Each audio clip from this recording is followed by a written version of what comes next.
I'm Shane Nyland, and my co host is Blake Musser.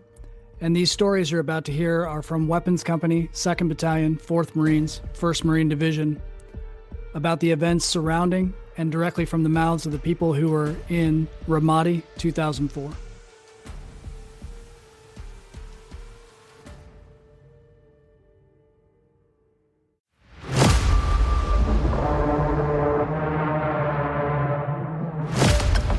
This is part 2 of our conversation with Felix Garcia from Rainmaker Platoon.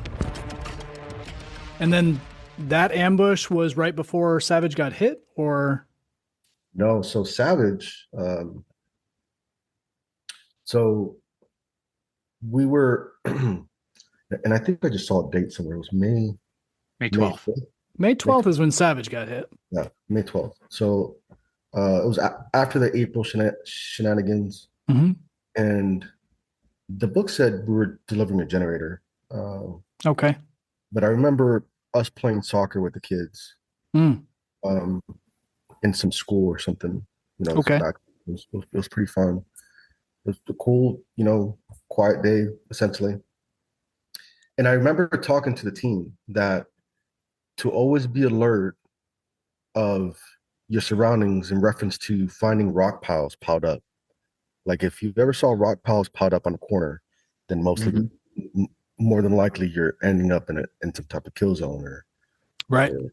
And we never did a real good job identifying those, but it was always a topic of conversation for me to the team. And so what's that road closest to the Euphrates River? So like if you're heading back to Ramadi, it's on the right side. Nova? That was Nova. Yeah. So we're on Route Nova, but we're not like close towards the camp. So we're pretty far out there. And I'm in truck number 3. And so the first Humvee makes a left, the second Humvee makes a left, and I see, and as the third truck is making the left, I see this rock pile. Mm-hmm. And as I see this rock pile, I look to the left, and that fucking big, boom, the largest explosion I had seen to that date. And the whole sky was gray because they ended up putting concrete bags over the ID. Yeah. Oh.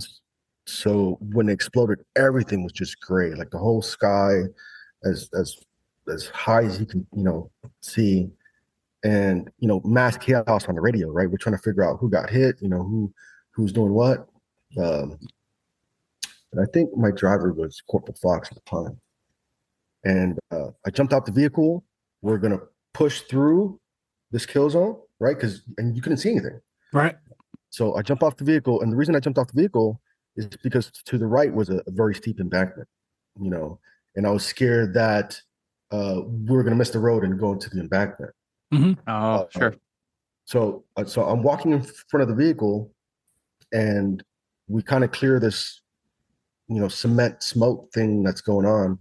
And I see a vehicle to the far right, and it's the second vehicle, and it drove off, flew off. It was still right up, but it was down that steep, 20-foot embankment or whatever. The first vehicle drove past the kill zone, and so I run down the hill, and everybody in the back of that truck was still concussion shocked. Mm-hmm. Doc was in the vehicle, Regal Spurger, Lieutenant Dobb, Savage, and I don't remember who else was back there. But so as I get there, Savage is leaned over, and there's this huge gash to the bottom left of his back. And I was like, oh, this ain't looking good. This is and our first sergeant Mac was there. And everybody was in shell shock still. Nobody was reacting to us. So we had a severe casualty in the back of the truck. The only doc that we had available was Doc Contreras, and he was shell shocked. He was out of it too. And I'm telling the Savage, I'm like, Savage, you got to get up. Savage, you got to get up. Savage, you got to get up. And his mouth, I guess he had hit his face or something because his mouth was all swelled up. So I'm grabbing Doc. I was like, Doc, you got to get to work. Doc, you got to get to work. And Doc wasn't responding for obvious reasons, and I started pulling stuff out of his first aid kit. Sure. Find whatever I needed to find, and so I found some gauze. I unwrapped it or whatever, and I put it on Savage's wound, and Doc snapped out of it. Whatever he was going through at the time, and straight into Doc mode. I have huge admiration for that man. But so I asked Savage to stand up twice, and he fought to stand up twice, and then after the second time, he passed out. So Cifuentes and Rose, and this was a bonehead, some afterthought, right? Like here's thinking through it, but somebody calls a helo, so there's a helo en route, but we got to get him back onto the roadside, right? And it's a 20-foot embankment. And at the time, I didn't realize that he had shrapnel stuck in his body, right? Like ripping, cutting, you would imagine, I would think, with every movement that we're asking him to do. So, and at that time, we had stretchers on the vehicles. Remember that? We had, flexible, unfoldable stretchers. Yeah, we had stretchers, and my bonehead self, just reacting, instructed Cifuentes and Rose to drag him up this hill. So they drug Savage up this hill, and then put him on the helo, and ended up passing away on that helo. You got a medevac roadside out there? Helo, yeah, the helo landed there. Yeah, I don't think I knew that. Yeah. Because by the time we had got there, because we responded, by the time we had got there, he was gone. He had already left. I didn't know if he had gone in a vehicle or how he had gone, but he was already gone. Yep. And then, Rigo Spurger was ate up pretty good. Yeah. And Lieutenant Dodd, had concussion, I think, pretty good. Was that the one that Holmes also got wounded at? No, Holmes was a night operation. We were by Snake Pit area back there on that side. And we were driving away from Hurricane Point, and an ID hit and tore Holmes's left thumb, I believe. Yeah. That was a very panicky, very chaotic, one of those, unprideful moments for me. Like, my team didn't react as good as they should have at that time. Getting blown. It's hard. Don't be so hard on yourself. I get it. Getting blown up is a very disorienting thing. I don't know. I just, at the end of the day, there's, as a leader, you kind of take responsibility for what goes, what, and that was not a very prideful moment for me as a leader. But best case scenarios happen though, right? Holmes is still with us, and he's doing fantastic things and working through his PTSD on however he's doing it. So very proud of Holmes also. Yeah, he seems to be doing quite well. Yeah. I remember responding to the home IED as well. Apparently, it just is the way the rotation went. I guess we were your reaction force. You guys got hit, and we would come because I came to that one too. And I remember coming to the vehicle, and Doc was finishing bandaging Home, and he was peppered. He had all kinds of bleeding on his face and stuff too.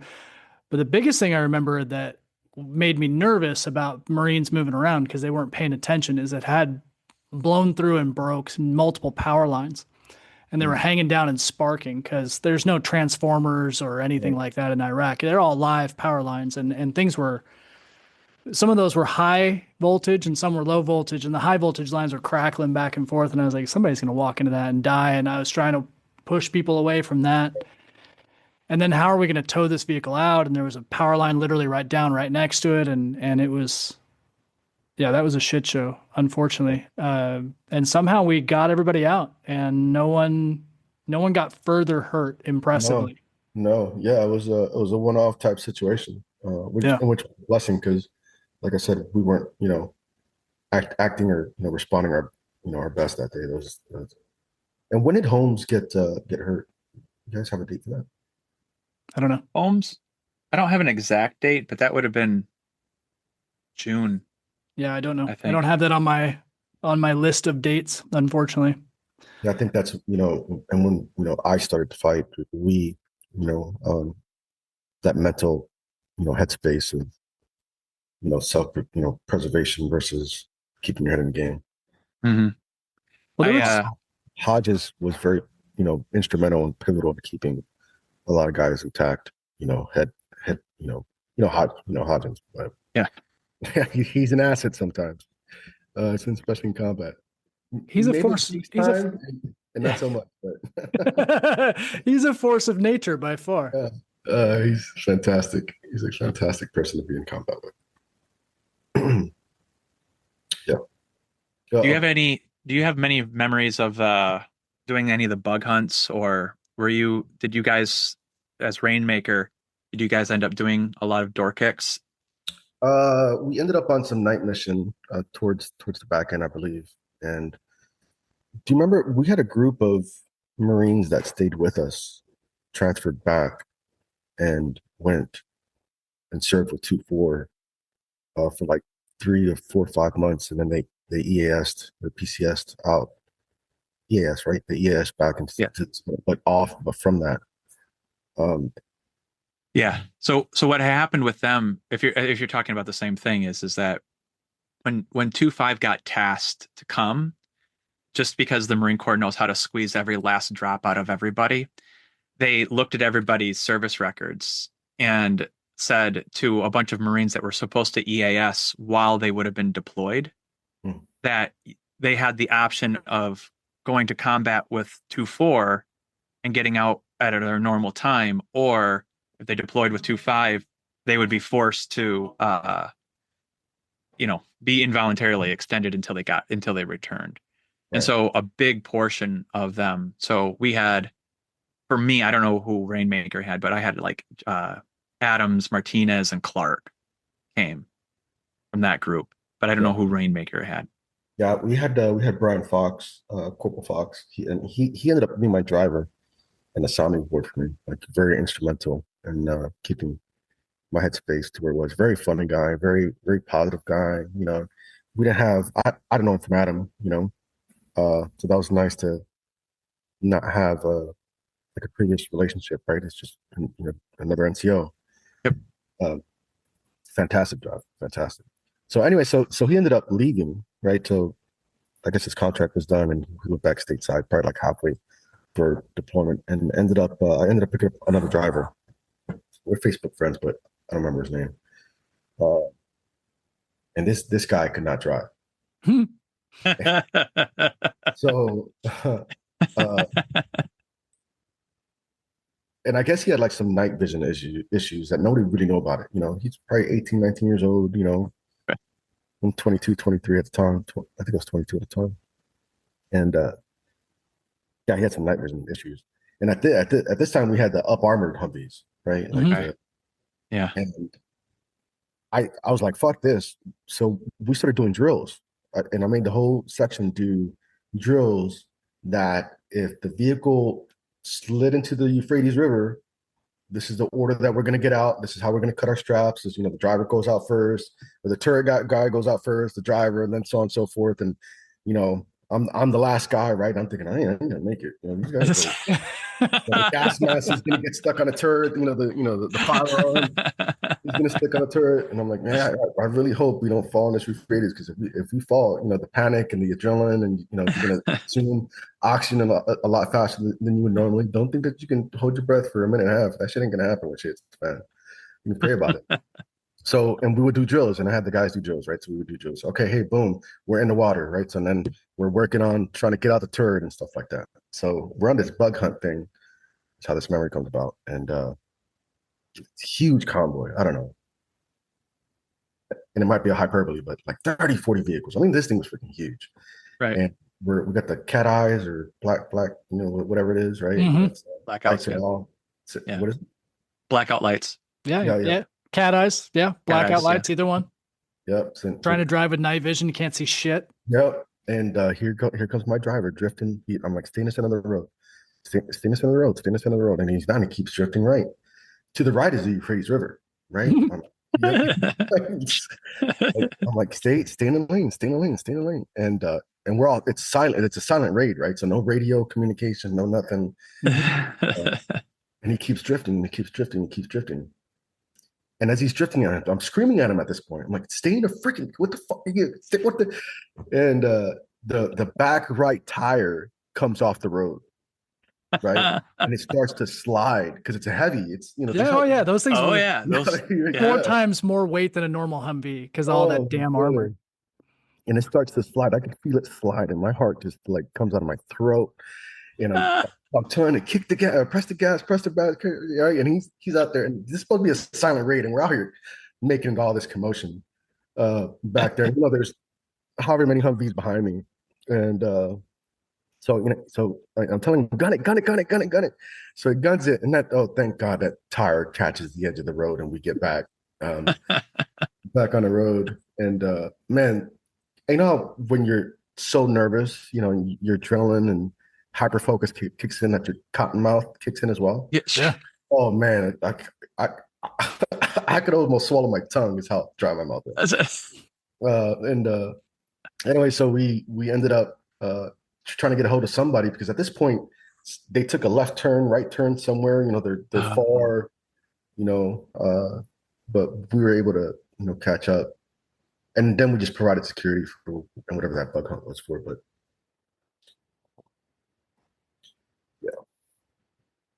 one prideful moment that I'll speak about the team is that we ended up QRF. We ended up being called, and there was a 7-ton pinned up somewhere. Mm-hmm. And it was a daylight operation, and everybody was pinned up. So Rainmaker gets there. We jump off the vehicles. We're pulling up points. We got people as Angel watches up top. And we're taking fire down this road, and this is in the book too, but it doesn't talk about this, and I'm going to talk about it. And anyways, so there's actually a whole lot of that, and that's it. Just real as a quick aside, I don't want to derail you. There's so many moments in that book that are beautiful for Golf and Echo, and I truly think it is the pivotal work that tells the story of Golf and Echo.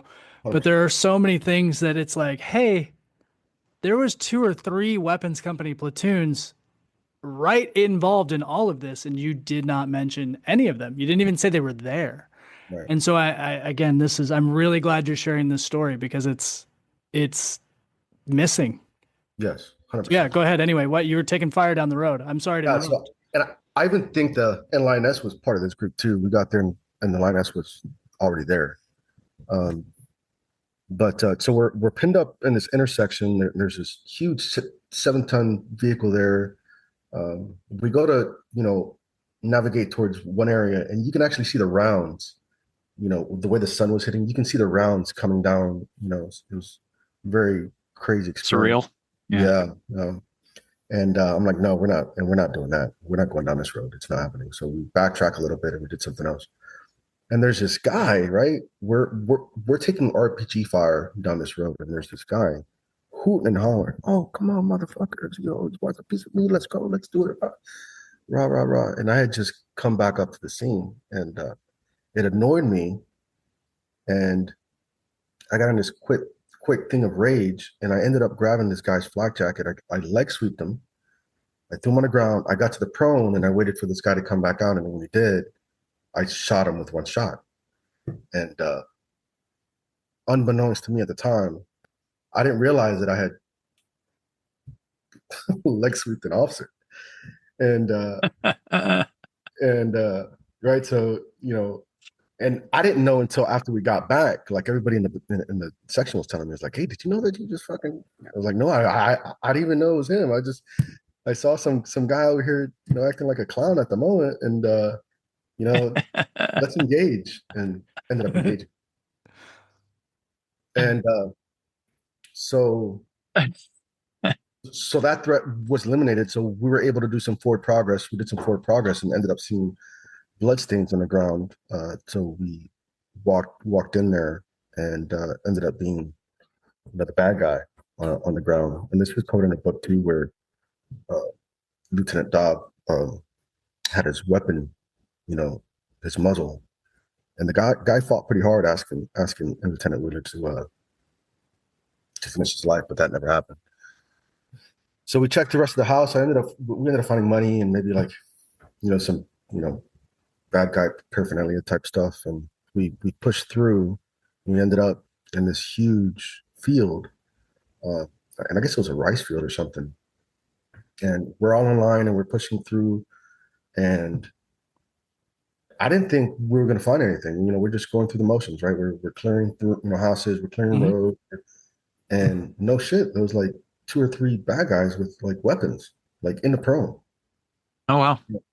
Yeah. And, so we start reacting and we're all, taking a knee, we're in the prone. And I see this guy with a rifle. But they're not being aggressive. They're not taking action. They're just in the prone. And so I'm in the prone and, we're all screaming to this guy, get up, stand up, hands up, get up, let me see your hands up. Not reacting. And we weren't sure if they had like IDs, waiting. Right. Like we didn't know. And so I took sight. I lined the sights, and I'm like, well, I don't want to kill him, because we don't know the situation, but the worst case scenario can happen. Yeah. So I take an aim to his legs, like to his foot, and I shoot. The guy doesn't flinch. The guy doesn't move. And I'm like, I guess I missed him. Then I'm screaming, and we're all screaming, hey, put your hands up, put your hands up, put your hands up, put your hands up. Still nothing, no reaction. I shoot two or three more times, maybe 3 times total. No grunt, no scream, no nothing. So we finally decided that we get up, and when we get up, his leg is like 8 up. And this whole time I thought I was missing, and I was just demolishing this guy's leg. And no reaction. I'm like, this guy's high as a kite. It has to be high as a kite. And it was just insane. So, I remember who it was, but, we did the whole, hey, let's get on his back. Hey, on the count of 3, we're going to roll over, to check to see if an IV or something, the whole night. Nothing.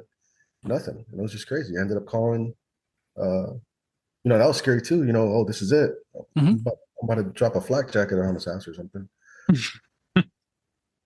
And, the Army came with their medevac, whatever it was, like light armored vehicle. Yeah, they're Bradleys. Yeah. Well, it depends on who came out. They had 2 Bradleys. They also had M113s, and they brought out both depending on what day it was. I think if I remember correctly from the book, that was during. I don't know. I don't remember. I think that was probably April, like 8th, 7th, something like that. It was during the April time frame. Sure. And so it was probably the 113s because the Bradleys they went out north, out on Nova. So we heard as a debrief from the Army that he was, under the influence and ended up, speaking badly about the Americans and, about jihad, positive about jihad. So I didn't feel too bad after the fact. During it, I was like, man, I just fucking blew this guy's leg off. But yeah, the team did a fantastic. Got everybody cleared out. Nobody got hurt that day. Took it to the team. Yeah. I want to know how you managed to keep girlfriends too, because I had a hard enough time keeping one wife. Girlfriend. Yeah. It was so I was dating while we were in Okinawa. My girlfriend at the time gave birth to our son in March of 2003. And we were on ship when it happened. But so we were dating, and I prayed to God. I was like, God, help me, love this woman and commit to this woman and so on and so forth. And really tried to, to make it happen. And during the Ramadi phase, I would call her and, we chat and stuff. And she kept pressing on marriage. And I was like, I'm not really committed. I'm not ready to get married. I'm not in a position to get married right now. And she took exception to it, as she should. We have a child, and we've been dating on and off for a couple, 2, 3 years, and she was expecting something from me that I couldn't give her. So she ended up breaking up with me while I was in Ramadi. Mm. So and it's hurtful, right? Yeah. It's warranted. I'm not saying. Well, maybe so. Yeah. Yeah. But still, you can't do anything. And also those damn phone centers that you were calling her from, you could get 15, 30 minutes at best before they'd cut off anyway. So how much relationship could you even get in? Right. No, because she was my outlet, at that time. So when that happened, I was like, well, I got to fix this. I got to pivot, check, and adjust. So I ended up pulling up my black book and calling every female I knew, right? And just going through the road. That's awesome. Yeah. And there was this one girl that answered. Her name was Charlene, and she's my wife. So she answered, and we had a messed up breakup. So she was hesitant to answer. So she answered, and she was like, "Oh, hey, I heard you're in combat." And she was just being nice and reciprocal. I'm like, "Yeah." She's like, "Well, do you need anything?" I was like, "Yeah, as a matter of fact, I do. Can you send me some underwears and some socks?" Right? And her side of the story, and she was like, "This mother effer, after all this time, you can ask me for some, underwears and socks." And when her mom and her dad find out that she's sending Felix, and they're like, "You're doing what? You're not sending him freaking, no, there's no way." They're like, "Oh, well, but he's in combat." Anyway, so that was the girlfriends, plural, ended up getting, hooking up together and getting married after that. Dude, that's a crazy 20 years start of a marriage story right there. Yeah. December will be 20 years. That's awesome. That's amazing, dude. Congrats. That's really funny. You talking about the call center made me remember that I was in there once when a mortar round hit while I was trying to talk to people. Oh yeah, I think everybody has that story. Yeah, having to explain, be like, "What was that?" And I was like, don't worry about it. Mm-hmm. I think one time I lied and told my wife that a truck hit the trailer. That's funny. I didn't use the call center very much. I had access to the GPS phone. Oh yeah, the Iridium. Yeah. That sat phone was nice. I had access to that too, but you're only supposed to use it for an hour or so or whatever. But I use both. Yeah. Yeah, it would be late at night, 1 o'clock in the morning or something. And See, my biggest, what I've realized talking to the guys here a little bit more is kind of how intensely siloed we were, because you were Rainmaker, I was Sledgehammer, technically, same platoon, but we were split at that time, and so we were functionally running as two separate platoons. Right. But I would argue, I have almost no idea what you guys did. Yep. I mean, there would be a few conversations here and there, but due to tempo, and sometimes if you were on day and we were on nights, and it just, the conversations just didn't happen. And so yeah, it's always like a drive-by high, and I mean, and we lived right next door. Yeah, no, exactly. When he showed it. Yeah, it's crazy. And I think the only time that I really got to see people a little bit more is there was a couple guys that liked the way I gave haircuts, and so they would come over to the hooch when we had to do it, and they liked the way that I cut hair. So I cut a lot of hair over there. Yeah. But it was great last time, I felt like.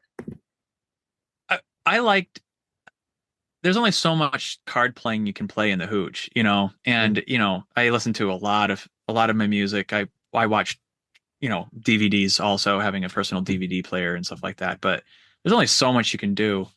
I mean, when you're not on mission, man, war's boring, Yeah. And so I spend every Sunday from morning to night cutting hair, going through clippers. At least a clipper a day. Them things would get so hot. Yep. Yeah. Well, that's partially because I didn't have it wired correctly. There was too much juice flowing through the damn clippers. Yep. Yeah, even with the inverters we did have, you still would get a bunch of power surges. It was awful. It's interesting. I didn't know that. Did you I don't know why this made me think of it, but so there's a whole long story you could have with the absolute debacle that happened with the interpreters and stuff like that. But just to kind of the ones that we ended with, we ended up running around with well, his real name was Chasm, but he his American name was Wilbur. Um, did you guys run with with an interp much We going out did, or and I okay? don't remember his name either. And to your point, I think we went through two. And the second one was like he was hardcore. He was, very. Uh, his English was great, uh, spectacular, and he was gun home. And I remember him dating somebody and went through this whole process of telling us that the problem is that he doesn't have enough to provide for his family. To I think you're talking about the same one then. yeah. It was Wilbur. Yeah. Okay. Yeah, Yeah. He was a cool cat. yeah. Fantastic. I kept in contact with him up until Did you really? yeah. How'd you pull Yeah, that we off? traded like letters. Oh, okay. And up until 2000 and when did stuff really kick off with the Syrian revolution? Like when did that really start sliding? Like anyways, I lost track of him Yeah, I don't in know. I don't during have a kind of good the era reference. during that larger Arab uprising. I lost track of him, and unfortunately, I think he might not be with us anymore. But Lord. that's just because he stayed pretty close with the Americans, and one of his last letters was trying to get me to help see if I could help get him in contact with like America to get him like pulled out because he Yeah. was not safe. And I didn't have The resources. like I didn't know who to call. I don't have the president on speed dial, so like I tried, but Yeah. I mean, I anyways, think that's a very common narrative too. With you saw with Afghanistan, with when we pulled out there, yep. there was so many people, their private organizations going over to try to evacuate because they were like, "Hey, we were helping you, and when they come back, we're all going to be dead." And I assume that's probably what happened with him too. Yep. If your family's not safe, what are you going to do? Yeah. Yeah, he How took many off. tours? How many tours did you guys do? Oh, Four well, years? both Nyland and I, you were faster, but we weren't. We were, I mean, literally, we caught the breeze of the door shutting for us. We got out December 28th. Mhm. So we were right behind you. I Interesting. went back later as a private contractor, but I didn't as with the Marine Corps just the one time. Mm. How was that period of being back in the States? And what did you guys end up doing? A month of leave, and then Yeah. Yep. Yeah, it was a month for me. It was a month of leave, and then I think it's probably similar for Nyland that we had already started getting clued into that there was such that it was called a school cut, and you could get out early from your EAS to be able to start the semester on time. Mhm. And our EAS was in March, and so we both we took that as an opportunity, and so we got out technically early on a school cut, and so I didn't we didn't take any more leave after our October leave. Yep. So we were around the barracks for Thanksgiving and Christmas and stuff like that. It was a weird Was it? Yeah. Oh, yeah, it was not good. you Really? didn't miss much, but it was weird. Obviously, as you can imagine, barracks life, a lot of people drinking and stuff like that. I lived out in town, but I still was privy to it. And then the transition of where all the officers were going and the senior staff were all, I mean, similar to yourself. Everybody was catching B billets or going to new units. And so we lost leadership fast. And the new people that came in that were trying to negotiate and wrangle a bunch of essentially kids who just got out of combat was impossible. It was the level of insubordination was really high as well. So there ended up being a lot of, a lot of barracks cleaning games and a lot of motor pool games to try to get people back to remember, hey, there's this other thing that you do in the Marine Corps and there's still a rank structure and you don't get to just say whatever you want no matter what you did. That's interesting. Yeah. Yeah. Yeah. Well, and that's and there's a whole conversation you can have about how difficult difficult, that's the wrong word, that the military did not have a system in place at that point of how to transition combat vets. Oh, the You know, the way that they yeah. the way that they transitioned us would be fine if you just got back from a normal deployment from like Oki, like a 30, you know, like you just got back from the 31st MEU in September, you're out by December, you know, so what, you know, it doesn't matter. But, you know, we were in, you know, like less than, you know, like a little over 3 months after we had our last firefight, where a civilian with zero support. Mm.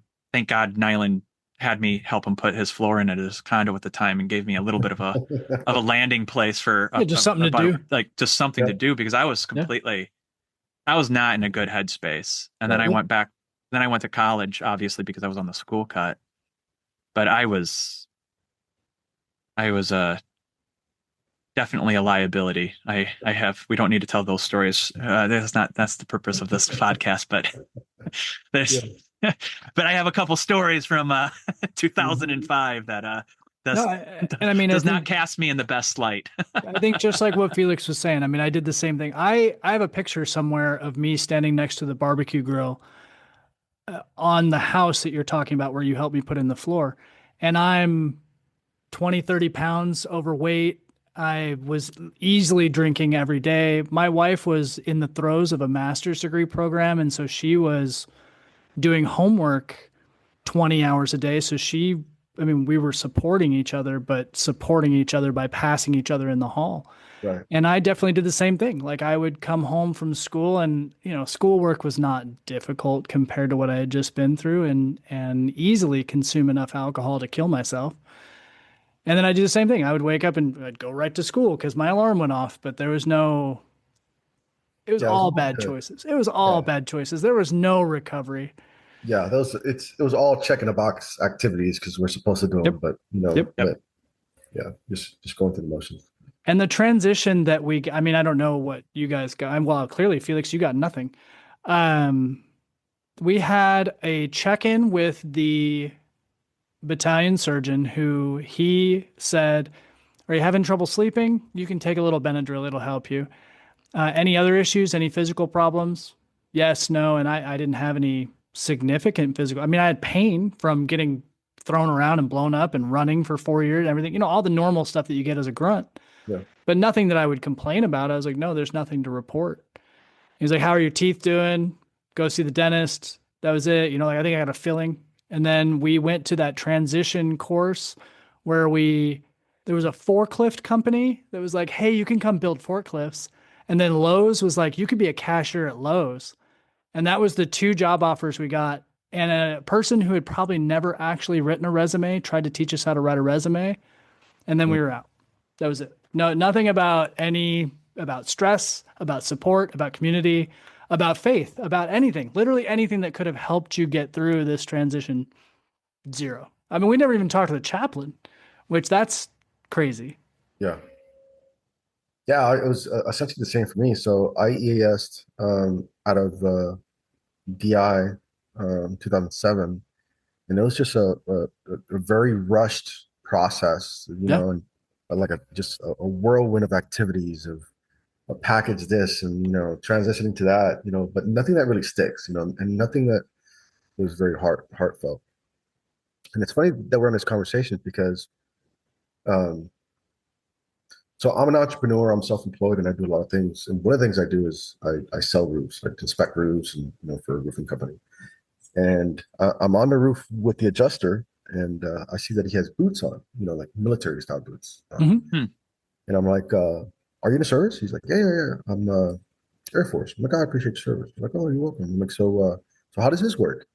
He's like, "Well, I got 20 years with the Air Force, and there's this program where I do a civilian job, and it's like an OJT type scenario. So he's an adjuster for an insurance company, and the Air Force pays him for it. And it's like a 3 or 6 month program." And